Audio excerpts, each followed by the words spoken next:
নির্বাচন কমিশন তারা নিরপেক্ষতা বজায় রাখে না, তারা কেন্দ্রীয় সরকারের অঙ্গুলি হেলনে চলে, ভারতীয় জনতা পার্টির এজেন্ট হিসেবে কাজ করে।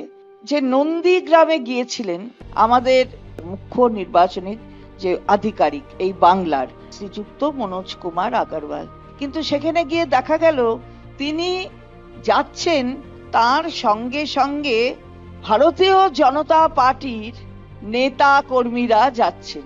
ভারতীয় জনতা পার্টির এক নেতা, যিনি বিরোধী দল নেতারও যথেষ্ট ঘনিষ্ঠ বলে সবাই জানে, তার নাম হলো তপন কুমার মহাপাত্র। তিনি কালীচরণপুর একটি অঞ্চল, সেই বিজেপির অঞ্চলের কনভেনার হিসাবে নিযুক্ত আছেন। তাকে দেখা গেল যে chief electoral officer Manoj Kumar আগরওয়ালের সঙ্গে ঘুরতে।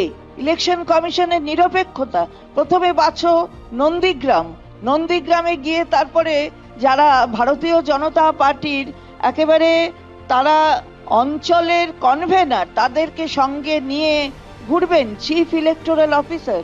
তাহলে কতটা নিরপেক্ষহীনতায় কাজ করছেন আমাদের এই নির্বাচন কমিশন এবং তার সাথে সাথে বাকি আধিকারিকরা।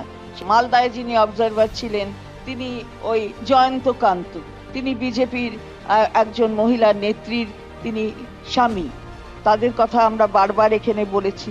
তাছাড়া ধীরাজ কুমার, তিনি গাজলের জেনারেল অবজারভার, সেখানে নিযুক্ত এই ব্যক্তি যখন মহারাষ্ট্রে স্বাস্থ্য কমিশনার ছিলেন তখন তার বিরুদ্ধে একটা অ্যাম্বুলেন্স টেন্ডার নিয়ে কেলেঙ্কারি, 8,000 কোটি টাকার কেলেঙ্কারি তিনি অভিযুক্ত ছিলেন।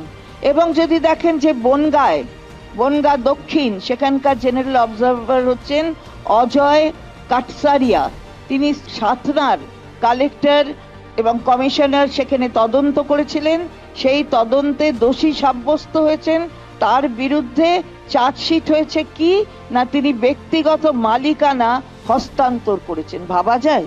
এরা সব হচ্ছেন observer, general observer, special observer. বালিগঞ্জের জেনারেল অবজারভার তিনি হলেন গন্ধম চন্দ্রুডু, তিনি অন্ধ্রপ্রদেশের ট্রাইব্যুনালে ওয়েলফেয়ার ডিরেক্টর থাকাকালীন তার নিজের বিরুদ্ধে ওঠা একটি সাংঘাতিক ব্যাপার, যৌতুক নির্যাতন। ভাবা যায়?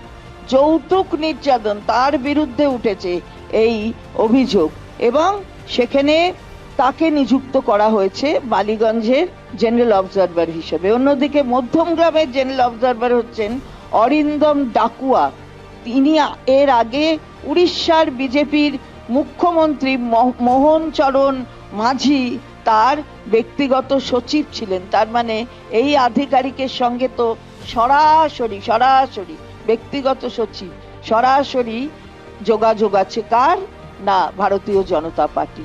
তো এই অফিসাররা এখানে observer, general observer, special observer হিসেবে রয়েছেন, তার সাথে চিফ ইলেকটোরাল অফিসার তিনিও সঙ্গে রয়েছেন। এর দ্বারা কি প্রমাণ হয়?